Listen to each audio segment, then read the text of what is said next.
எங்கள் ஊரில் அதிசயமாக ரொம்ப நாளுக்கு அப்புறம் வெதர் கண்டிஷன் ரொம்ப சூப்பராக இருக்குது. நல்லா சில்லுன்னு மழை வர மாதிரி காற்று வீசிகிட்ருக்கா. இந்த கிளைமேட்க்கு சூடாக பஜ்ஜி அதோட ஒரு சுக்கு காஃபி வச்சு குடித்தா செம்மையாக இருக்கும் இல்லையா?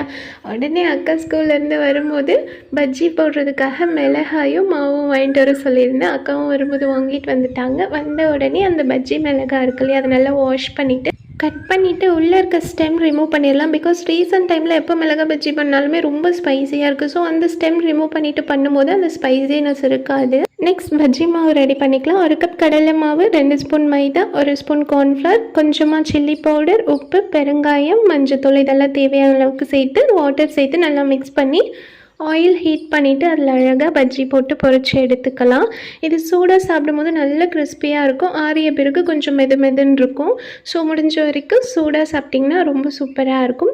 எனக்கு இந்த பஜ்ஜிக்கு காம்பினேஷனாக நான் பாம்பே சட்னி தான் ரெடி பண்ணியிருந்தேன். டேஸ்ட் சூப்பராக இருக்கும். உங்களுக்கு வேணும்னா நீங்கள் கோகனட் சட்னி வச்சும் ட்ரை பண்ணலாம், இல்லாட்டி அப்படியேவும் சாப்பிடலாம். கண்டிப்பாக ட்ரை பண்ணி பாருங்கள். வீடியோ பிடிச்சா சப்ஸ்கிரைப் பண்ணிக்கோங்க. அப்படியே இந்த 30 days 30 ஸ்நாக்ஸ் சீரீஸை ஃபாலோ பண்ணிக்கோங்க. See you all. Ta-ta.